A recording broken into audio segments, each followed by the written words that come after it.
The reason I'm bringing you Drew Westen's article here in the New York Times is because of several factors. Number one, it has really resonated. I cannot begin to tell you how many progressive leaders, as well as you guys, the viewers, have sent me this article saying, my God, did you see this?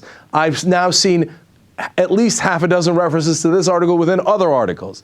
This is the one that punched through. So let me share some of the stories that he says in his fairly long New York Times piece. He says, look, Obama needs to tell stories. Stories matter. That's how human beings react and process information. And our leaders need to tell stories like parents tell kids stories. Again, I've said it a million times. I think he's 100% right. And what is the story that President Obama tells us? Well, he doesn't tell us anything. He doesn't tell us why the Republicans are wrong or how we got into this mess. He doesn't tell us why the Democrats are right or how we're going to get out of this mess. He doesn't build a storyline, and then he expects you to be on his side. It doesn't make any sense. Now, let's get to some of his specific quotes. Drew starts talking about the arc of history and how Obama refers to Martin Luther King's statements on that all the time. But then he says, quote, but with his deep-seated aversion to conflict and his profound failure to understand bully dynamics, in which conciliation is always the wrong course of action because bullies perceive it as weakness and just punch harder the next time, he has broken that arc and has likely bent it backward for at least a generation. That's a really powerful statement, and unfortunately it's true. When you don't fight back, they are encouraged and they take more and more ground. And so we have unfortunately slipped further right-wing when we were supposed to be fighting back against that. That's the whole reason we elected Obama in the first place. He says, quote, when Dr. King spoke of the great arc bending toward justice, he did not mean that we should wait for it to bend. You have to actually do something. You have to fight for it. And he talks about how Dr. King fought through water cannons and dogs and all those trials and tribulations and being put in prison and monitored. He didn't just wait for the arc of history to just glow down upon him. You got to fight for it. In contrast, when faced with the greatest economic crisis, the greatest levels of economic inequality, and the greatest levels of corporate influence on politics since the Depression, Barack Obama stared into the eyes of history and chose to avert his gaze. Every one of these quotes is devastating. Every one of these quotes is exactly right. Because look, you've got this great recession. You've got these bankers who caused it. You've got a system that's broken. You ran on change to bend that arc of history. And you come into office and you say, all right, I'm going to put the guys who gave us this mess in charge. Tim Geithner, the guy who started the bailouts when he was the head of the New York Fed. Ben Bernanke, the head of the Fed, he reappoints him. Larry Summers, the guy who did the deregulation in the first place. What is the matter with you? You looked at that moment in history and you diverted your gaze. You weren't up to it. Second part of that quote. Instead of indicting the people whose recklessness wrecked the economy, he put them in charge of it. Nails it again. Now, he says, look, when you've got a problem staring at you, like we did with the economy, and your idea is half measures, like half a stimulus, loaded up with a third tax cuts, half of what your several Nobel Prize-winning economists told you to do, and then it doesn't work, well, what do you think they're going to do? They're going to blame you, and they're going to say, hey, look, liberalism didn't work. How many times have we said that on the show? And he goes and explains on almost every issue you had a half measure. He says one thing and then does something else, leaving you confused. He says, all right, I want a balanced approach where we need revenue enhancements. And then were there any revenue enhancements? None. So you say one thing in public, you do something entirely different when it comes to crunch time.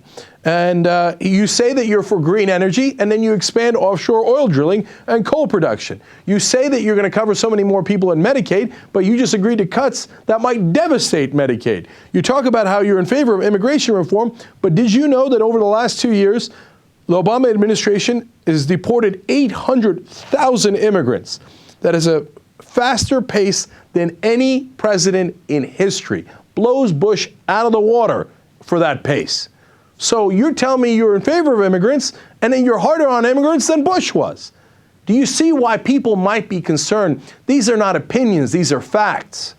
All right, and Of course, he also mentions the idea of false centrism, just being between 2 points doesn't make you a centrist. And what independents really like is strength. I've talked about that endless number of times. And then he talks about some of the warning signs we should have seen during the campaign. And I just want to point out one that I missed, because I've mentioned other ones before. Never fought against Bush, and I said that was a huge problem. Signed off on the Military Commissions Act at the end, which I was disgusted by. I told you all that during the campaign, even as it appeared, the rest of it was good, but he had these downsides.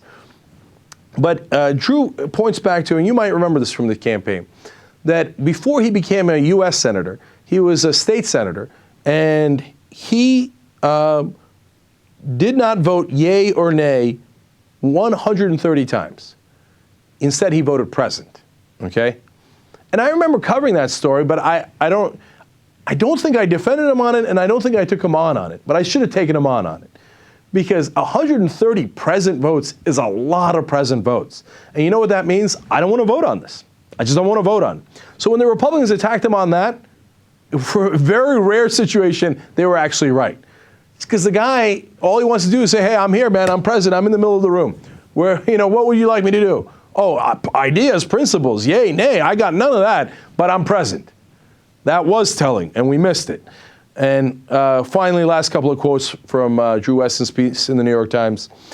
Quote, a somewhat less charitable explanation, referring to why President Obama is doing this, is that we are a nation that is being held hostage, not just by an extremist Republican Party, but also by a president who either does not know what he believes or is willing to take whatever position he thinks will lead to his re-election. Once again, undoubtedly true. And I think it's both. If you ask, and as I explained in my article, name an Obama progressive principle. Name something where Obama says, all right, this is my progressive principle, and I will not waver from it. I'll give you all the time in the world. Good luck. Finally, Westen says two more things that I, again, found great. He says, when he wants to be, the president is a brilliant and moving speaker, but his stories virtually always lack one element, the villain who caused the problem, who is always left out, described in impersonal terms or described in a passive voice, as if the cause of others' misery has no agency and hence no culpability. If you notice Obama's speeches, especially when he's been president, right? He always talks about, when he gets to who caused the problem, they, us, Washington, the two parties. He never says, that guy caused the problem, or these sets of guys caused the problem. Let me tell you what the problem is, how they caused it, and why they caused it, and what they stood to gain from it. There are no villains in the movie. Look, if you care about the truth, first of all, you should care about who created the problem in the first place. The second thing is, if you care about politics, and you think you're going to win an election, or you're going to win in anything, without saying why the other guy screwed up, and just talk about how you all together screwed up, you don't know what you're doing. You don't know what you're doing. Finally, last quote. But the arc of history does not bend toward justice through capitulation cast as compromise.